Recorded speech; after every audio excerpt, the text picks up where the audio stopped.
Tonight, whispers become roars. Democrats now openly worry about Joe Biden's age. He has no main character energy at all. Is it too late to switch horses? The King's speech. You had a chance of being cold or being around a bunch of homeless crooks in San Francisco. That's crazy. Charles Barkley goes savage on San Francisco. Bill O'Reilly joins us on the growing number of African-American men fed up with soaring crime. Hold on, Fawny. It is a lie. It is a lie. The Georgia prosecutor awaits her fate. Can she ever get over the parody? Are you kidding me? Seriously. Trump might get off because these two were getting off. And microdosing moms. The new Mother's Little Helper that's quite a trip. So what's it like? Microdosing actually brings me into more presence. Mushrooms, they're not just for dinner anymore. All right, welcome to the fairest show on television. First tonight, whispers that we've been hearing for a long time are now kind of turning to roars. Conversations about President Biden's age and ability are happening openly among Democrats. Big names in politics, big name Democrats, and we can all agree that's probably not what the White House wants right now. Just this weekend, radio host Charlemagne the God, an influential voice for African-American voters, said the president's ability to captivate voters, or lack thereof, in his words, striking. Main character energy at all. None. And what is that? Is that age? Is it the way he is? I mean, why do you? What's the problem? I don't think it has anything to do with age. You know, I think it has just everything to do with him. Nate Silver, founder of the polling site 538. Someone who can't sit through a Super Bowl interview isn't someone the public can trust to have the physical and mental stamina to handle an international crisis, terrorist attack, or some other unforeseen threat when he'll be in his mid-80s. CBS News veteran Bernie Goldberg, not exactly a raging conservative, also raised doubts. Quote, when 86% of the American people believe Biden is too old to serve another term, even Trump may look good by comparison. That's something Joe Biden may want to consider. The legacy he cares about so much is on the line. Those sentiments are clearly reflected in new polling from Monmouth University. Nearly half of voters believe President Biden will be replaced as the Democratic nominee. That's the Pulse of America, now 260 days from the election. We have been saying for a while here, the problem for Mr. Biden isn't his age, but that he nor his advisors have a plan to fix the age problem. Well, our friends at Axios, Mike Allen and Alex Thompson, among others, report that there is now a plan. Biden's reset moment. The president's State of the Union address played well last year. He seemed agile. Officials close to him needing a repeat triumph will spend hours on everything from the text to his physical preparation to exploit the prime time moment. Democratic strategist and newly minted NewsNation contributor Kurt Bardella, there's Kurt, is here. His first NewsNation contributor appearance. Welcome to the program, my friend. Thank you. We begin with Alex Thompson of Axios for a deeper dive on his reporting. We looked back because you noted what happened last year and how people liked his State of the Union. And I thought even 2 years ago, at the start of the Ukraine war, a strong performance. His poll numbers were exactly the same on February 5th, 2 days before the address, and March 5th, 1 month after. 52 disapprove, 41% approve. What exactly are they hoping that a strong performance does that last year's strong performance did not? I don't think they're looking for it to change maybe the overall approval rating number. What they're trying to do is to look at what you've just been talking about, which is the age issue. The best way you can confront the age issue is showing that you have an energetic public performance. Now, President Biden could have done that with a Super Bowl interview just this last week that he turned down. This will allow him to have another high-profile moment in the public that he can control. Look, you and Mike Allen are two of the best reporters in town, so I take nothing away from you. But he's got to do the State of the Union. Okay, he doesn't have to do the Super Bowl. How much of this is just the White House trying to spin something that they have to do, not something that they could or could not have done in the Super Bowl? I think the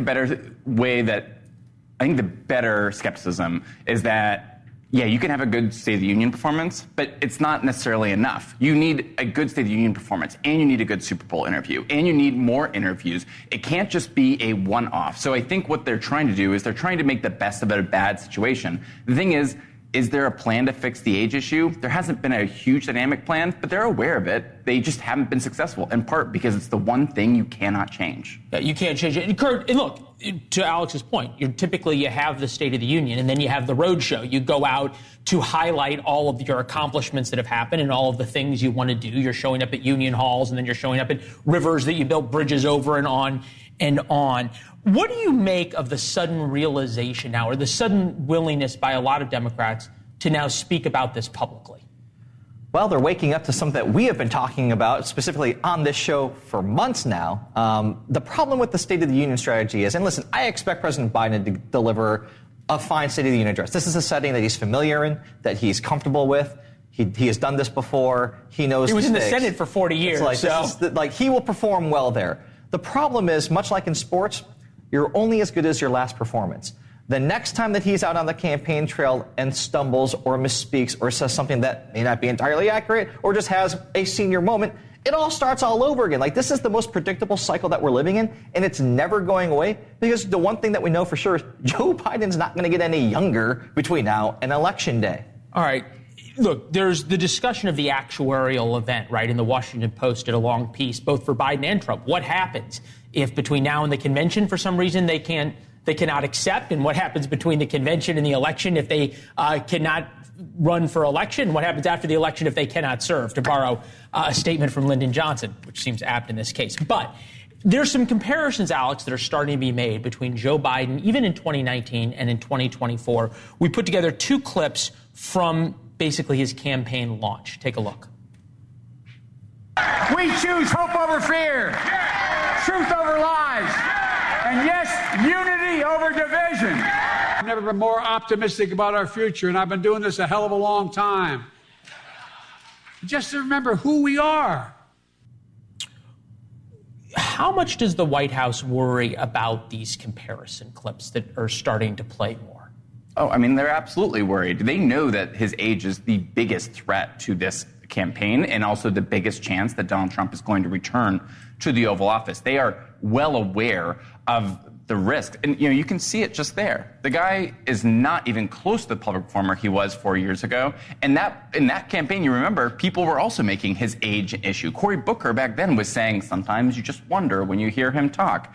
The thing is that there are two things going on. There are limits of what they can do, and there's also limits of what they can convince him to do. I've been told that behind the closed doors, Joe Biden does not think that what we just said is true. Joe Biden behind closed doors will often say to aides, I feel so much younger than my age. And sometimes I'm telling you, that's what he says, like almost verbatim. He says it often, frequently. They probably, it's one thing to feel like you're getting older. Delusion probably is not something that we want the President of the United States to feel, for any of us to feel. Obviously, this brings up for Democrats, Kurt, the question of who's next. Kamala Harris was talking about that on CNN. Take a listen. She is meeting with people who say that they feel like they are not being heard by the White House and the Biden campaign. One person who attended one of the meetings said to me, the bedwetting complaints are running thin with people. I actually don't even understand what that means. Yeah. Okay, let's be really clear about something. I'm going to say something as a Democrat strategist that I'm probably not supposed to say. If anyone thought that Kamala Harris could defeat Donald Trump, Joe Biden would not be running again. Kamala Harris would be. That's number one. Number two, Democrats would tell you this is the most important election in history. The stakes are high. Democracy is at stake. That's what we hear. Donald Trump is the greatest threat to democracy that ever lived. If that is the case, if the one defense that you're putting up is a guy who's this old, who has lost a step, who doesn't actually admit the most obvious thing that all of us are eyes, like, we are creating, as Democrats, the most predictable crisis you can imagine that is completely avoidable. The one thing they can do, when we say, well, what can they do? They can accept reality and run somebody else. Well, I don't think that acceptance is coming anytime soon, right?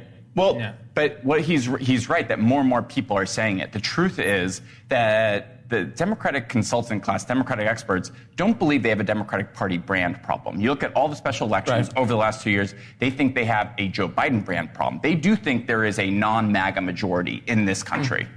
Oh, they may be right about that. Good to see you. Thank you very much. Excellent reporting, as always. We appreciate it. It is President's Day, where we honor Washington and Lincoln. In D.C., if you are looking at the White House, off to your right is the Lincoln Memorial. You drop by there and give thanks for the republic that he saved. You look down the mall and you can just see it off in the distance from the White House, the Washington Monument, and you think about the republic Washington, created. It's no surprise that Lincoln and Washington sit on the top 10 list of presidents as determined by the Presidential Greatness Project. It comes from the Presidents and Executive Politics section of the American Political Science Association. There's a bang-up convention if you've never been. Describes itself as the foremost organization of social science experts in presidential politics. They rank Lincoln first, followed by FDR, then Washington, Obama 7th, LBJ 9th, Biden 14th, and Trump dead last. Bill O'Reilly knows a thing or two about the presidents. He's written bestsellers about Reagan, Kennedy, Lincoln, and Trump. New book, Confronting the Presidents, is out in September. Bill, it is always good to see you. I thought you were the perfect guest for this segment. We'll get to Trump in a minute. I thought when you rank FDR 2nd, LBJ 9th, Obama 7th, that says you care a lot more about the liberal policies they institute than you do about the men and what they accomplished. Sure. I mean, this is a liberal organization, and they have ranked the presidents in an ideological way. So Confronting the Presidents, my book that'll be out in September, basically is very simple, because I'm a simple man, Leland, as you well know. Who hurt the country? Who helped the country? And then we weigh one against the other to come up with judgments about whether they were effective or not. We do not rank the presidents, although we say that Lincoln was the greatest president because he had the most to overcome, following perhaps the worst president, James Buchanan, who allowed the South to get completely out of control. In 4 years, did absolutely nothing to stem that rebellion. And when Lincoln walks in, it was a fait accompli. It was going to be a war. But otherwise, we did a lot of primary source reporting here, and we are not emotional in any way at all. So when you read the book, you're going to get just the facts. All right. Well, we'll have to wait till September. There'll be more time for us to talk about that between then and now. I think about this list as it is. Biden 14th on ideology, I guess you would say. Where would you fairly rank Donald Trump? You can't rank him yet, and you can't rank Biden yet, because we have to have a little bit more distance. A fair historian has to see how their policies play out in a longer term. Now, Joe Biden has been a terrible president as far as the American people are concerned. All right, working people in this country are getting hammered. The border is embarrassing and destructive. The Afghanistan thing was one of the worst foreign policy expositions in the history of this country, and overseas now is exploding everywhere. To say he's the 14th best president disqualifies that entire operation from any kind of serious debate. I looked at Reagan, who won the Cold War and brought amazing prosperity to America, unquestionably, number 16. George H.W. Bush, number 19. Carter, 22nd. George W. Bush, 32nd. So the ideology thing is alive. When you look at this list, and since you've studied the presidents, both Kennedy and Reagan, from different perspectives, what is it, if there's a common theme that you've found, that makes a truly great president? Putting the folks above politics. And that's very rare. It's very rare that these 45 men would do that. So Teddy Roosevelt was one who did. Most of them were captives of their party. And when the party came in and said, you do this, you did it. Some of them made horrendous mistakes, like Lyndon Johnson. Lyndon Johnson's waging of the Vietnam War disqualifies him from any high position. That was an abomination. and he's the commander-in-chief and responsible for that. So it's putting the folks trying to help regular Americans improve their lives and have a pathway to the pursuit of happiness. But most presidents did not do that. They wanted the power, they loved their position, and the folks be damned in many cases. And you can see it, again, there's no ideology in my book confronting the presidents at all. So I'll give you a couple of examples. Thomas Jefferson was an okay president, but a nasty son of a gun. Nasty. All right? George Washington's mother didn't like him. Washington didn't go to her funeral. All of these things weighed upon the chief executives. And nobody knows about it. Nobody has any idea about it because history is so poorly taught in public schools. It's why we have you on for tidbits like that. Fascinating. I heard things like that about Jefferson. Finish up with Trump, and then we got to run. Okay. So Donald Trump was a fairly successful president as far as policy was concerned. But January 6th obliterated his presidency. My line when we write about Trump is, January 6th is Trump's Lewinsky. Okay? And the historians that are looking at him cannot get by that. And so he descends. But I'll tell you what, for a civilian, a businessman, to come in and run the country the way he did it was impressive. The problem is that he couldn't control himself at the end. Well, and we'll see if he gets a second act. Fani Willis, the prosecutor in Georgia, may have something to do with that. I legitimately only have 30 seconds, but I wanted to get your thought because all my friends were talking about this weekend was Fani Willis in Georgia. Does she get disqualified? She's got to go. This is a colossal embarrassment to Fulton County and the state of Georgia. If she stays, all of the convictions, should she get them, will be overturned.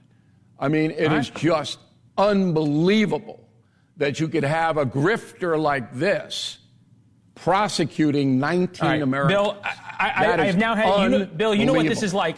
I've now had 3 producers in my ear saying we got to go. So it's good talking to you as always. Well, they're crazy, Leland. They're crazy. You should have me on for the hour. See you later. We'll take it up after the hour. Coming up next, we will talk a little bit more about Fani Willis and her time on the stand. Plus, microdosing moms, how mushrooms become mother's little helper for a new generation. Will they replace a glass of wine and all those other promised cures? DA that won't have sex with his employees because they deserve a DA that won't put money in their own pocket. It's Fulton County District Attorney Fani Willis in 2020 during her campaign. That clip did not age well. It seems increasingly clear that Willis did both. A judge in Georgia could remove her from the 2020 election interference case against Trump and his co-defendant. Shandell Summer is here, former assistant public defender in Fulton County, an expert in this part of the law and divorce court. I think, Shandell, this is the part that's confusing to so many people because it appears so clear there was prosecutorial misconduct. There was an affair with a subordinate, which you're not supposed to do. There was taking money and gifts in some form and taking favor from someone who was doing business with the county and not disclosing it, either illegal or certainly unethical and against the financial disclosures that Fani Willis provided. It would appear as though Nathan Wade, who was also a prosecutor, lied on his interrogatories about his divorce and was less than truthful or at least played very, very cute. All things that are real appearances of impropriety, if not illegal. What is the difference between the law of disqualifying a prosecutor that this judge is going to have to figure out and the sort of standard that all of us feel that prosecutors should be held to? Well, it is a question of whether there's an actual conflict of interest or the appearance of one. So it's a very low bar for the judge to disqualify the Fulton County District Attorney's Office. And there's certainly grounds for it. She has embarrassed the office. And that clip that just surfaced is really very timely. She beat her opponent for the job of district attorney by exposing his improprieties. And so now she's doing the same thing. It really is an embarrassment to the state of Georgia, and I think that it's going to be... She's running for re-election. Yeah. Is she have any challengers right now? I have not heard of any challengers, but qualifying is in March, and the election is in May. It's a nonpartisan election, and generally those offices always have someone. It may be sort of an also-ran, but there's generally competition for those jobs in Fulton County. Yeah, it just seems as though it makes it so hard to prosecute any case when these issues are there.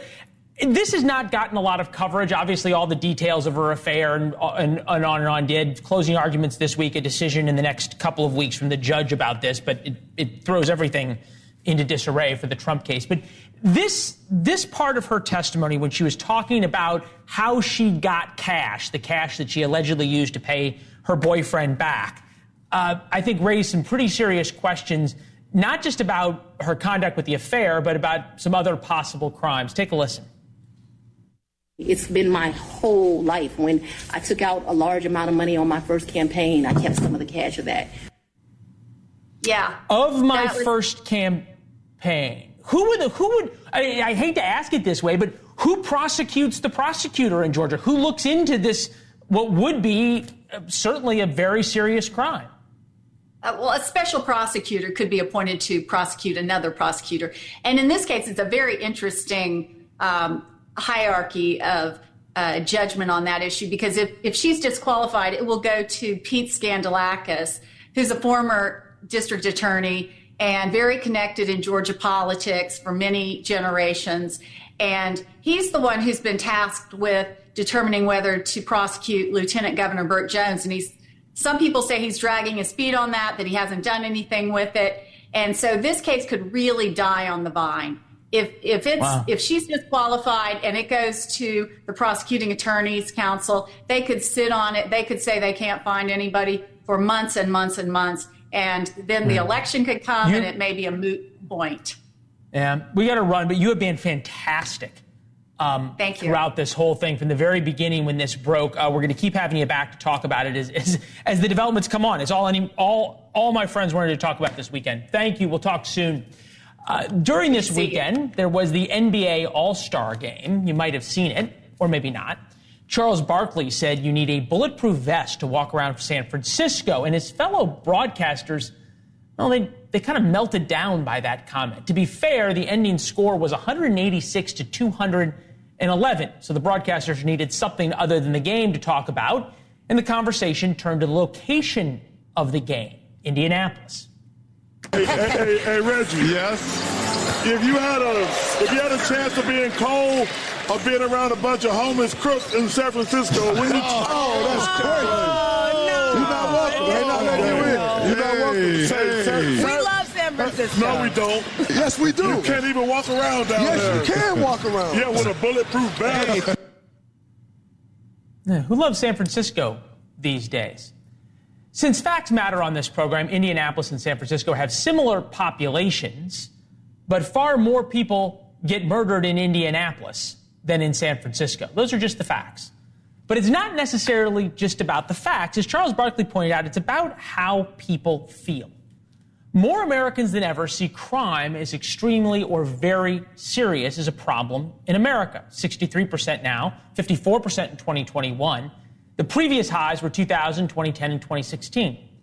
The growing anger among African Americans over crime is one of the reasons they're abandoning President Biden and Democrats in general. When compared to 2020, President Biden has lost 16% of the black vote. It's one of the many issues where Democrats support things demanded by the limousine liberals, but crush ordinary Americans. Electric vehicles to save the planet. Canceling student loans because it sounds good. Defund the police because the police are racist. As Charles Barkley has proven, it's not racist to want to feel safe. Next, forget that glass of wine, even a Valium. Microdosing mamas are coming to your carpool lane. Could magic mushrooms become the new mother's little helper?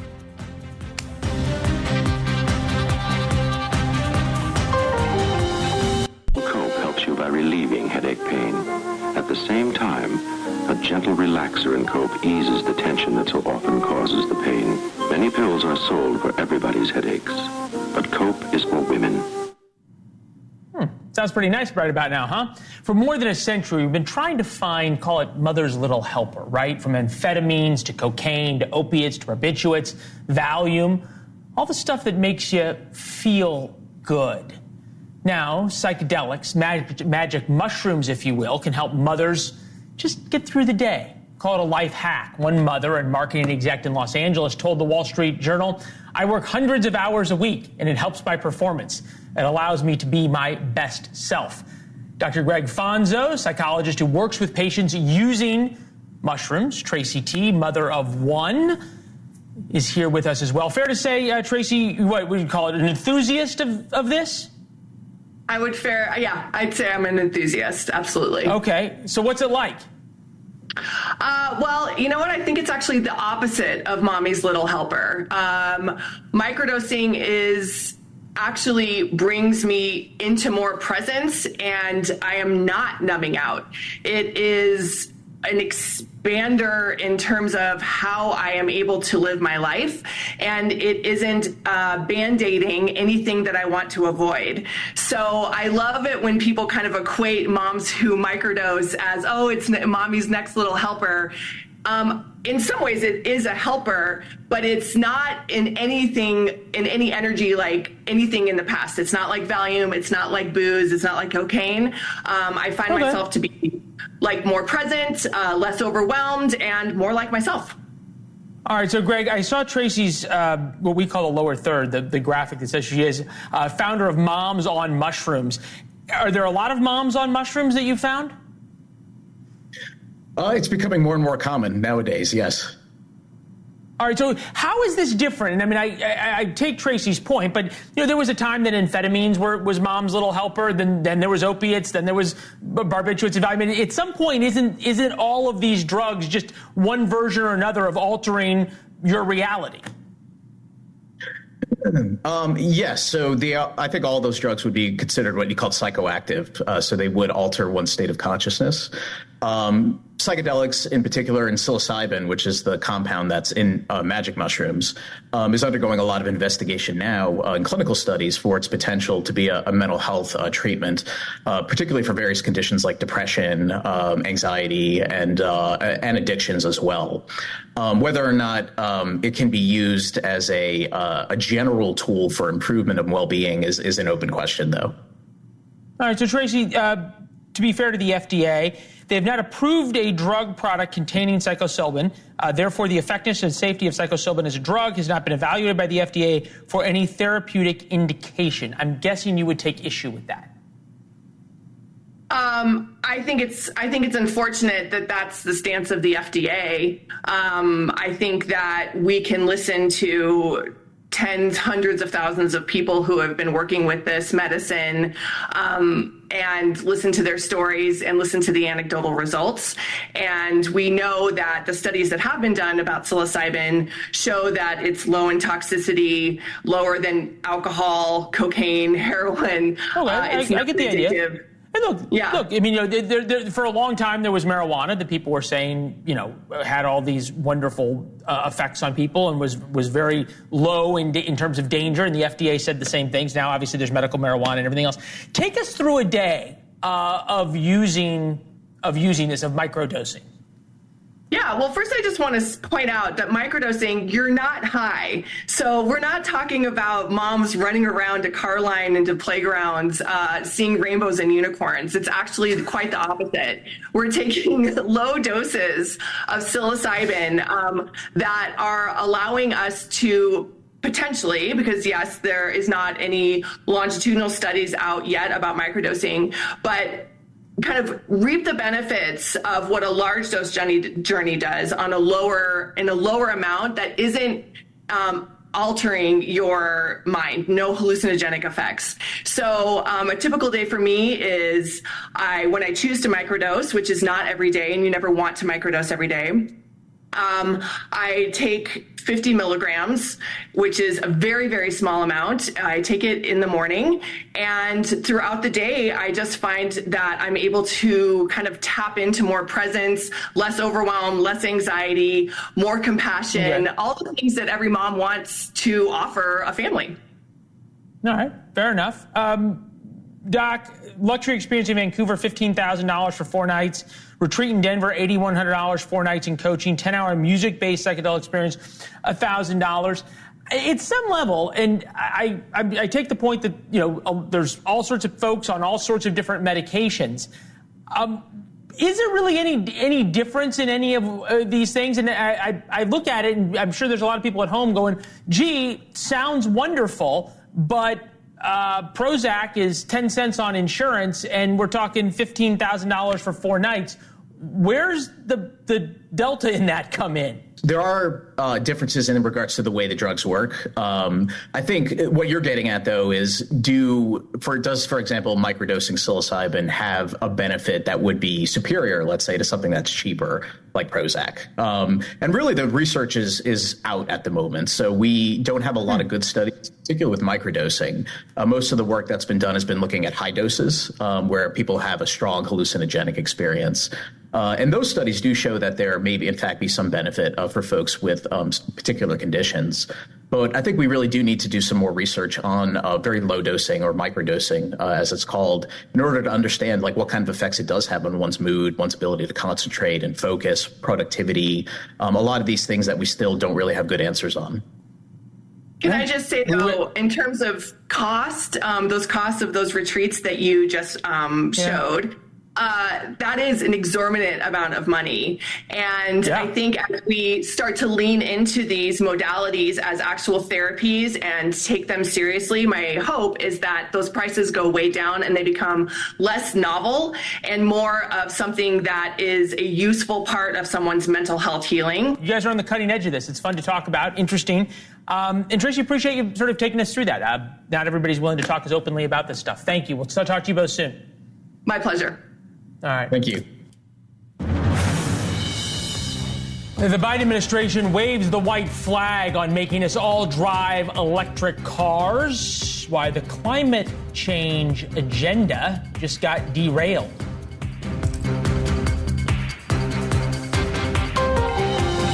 Resident car dealer Tom Maioli over a year ago predicting the demise of electric vehicles. We may not be there yet, but it turns out the climate change agenda is falling apart. President Biden appears to have given up on making us all drive electric cars. The New York Times reports the White House will quietly roll back all the mandates for switching till after 2030. That's after the next election. And big banks are pulling out of climate-backed investing goals. We've come a long way since President Biden took a spin in the all-electric F-150 Lightning. Turns out wealthy urbanites loved buying EVs because of the tax credits. But now that those tax credits come with income caps, normal folks don't want them, even with massive subsidies. Bachungar Sargon, opinion editor for Newsweek, is with us now. I feel like this is one of those black swans, right, where it's completely predictable that people who live in rural America wouldn't want EVs, and somehow nobody either figured that out or cared. It's just another example of the hubris of the ruling class and their utter inefficiency.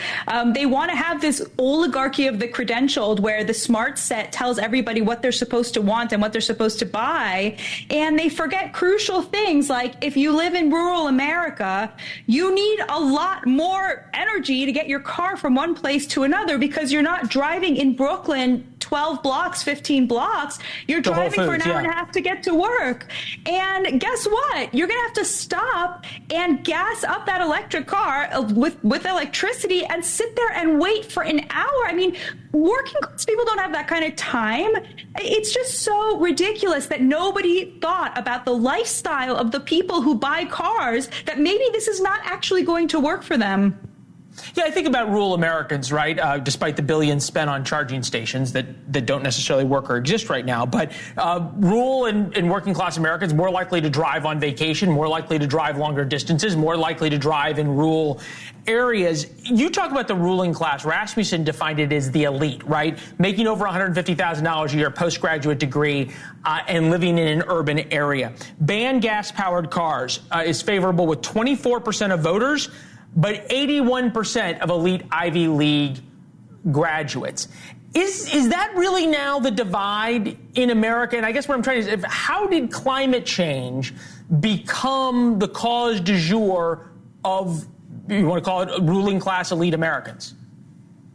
Because it's the kind of thing that you have time to worry about when all of your primary needs are being met, when you don't have to worry about rent and you don't have to worry about feeding your kids and you don't have to worry about keeping a roof over your head or whether you're going to have a job tomorrow or whether you're going to be able to afford to go to the doctor. You have time left over. So what are you going to worry about? You worry about climate change. And it's the perfect elite luxury belief, because not only does it make you feel like you are better than everybody else because you care about this thing and they don't, but actually all of the remedies are class warfare on the working class that actually elevates the elites, right? So they fly around on their private jets, but then they want people not to be able to drive their cars, but they can afford a Tesla. So they'll get this expensive car and be like, look at me, I'm both virtuous and rich, right? It's the perfect status symbol because they get to feel better about themselves for having it. And California, yeah.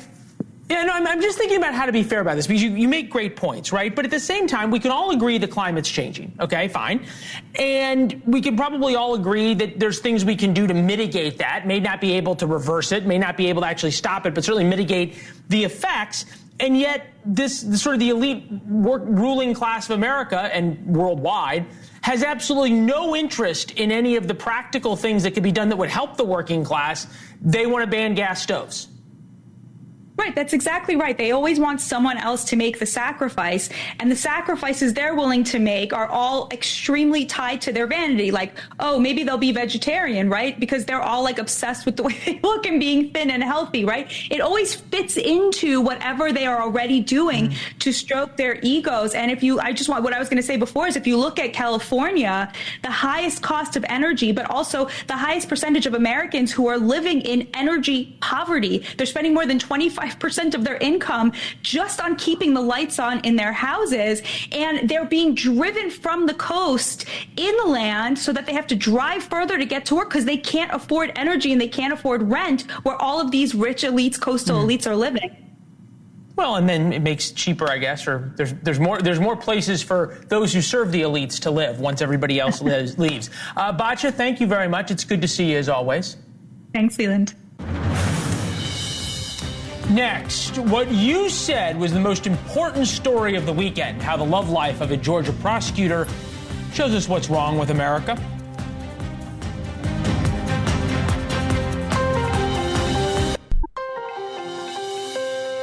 I hope you had a great long weekend. If you were like me, all your friends talked about this weekend was the Fani Willis scandal. That was the case on social media. Gawky Girl replied to our Instagram reel about Fani Willis saying, nothing to do about race. Get the chip off your shoulder. This has to do with corruption. Someone else on Instagram noted, Donald Trump faces jail time for paying off his lover, Stormy Daniels, and he used a check. Only makes sense that cash payments get looked at. You're right, it has nothing to do with race. Elmerit1 on Twitter, I watched a rerun of your show tonight for the first time, and I was appalled.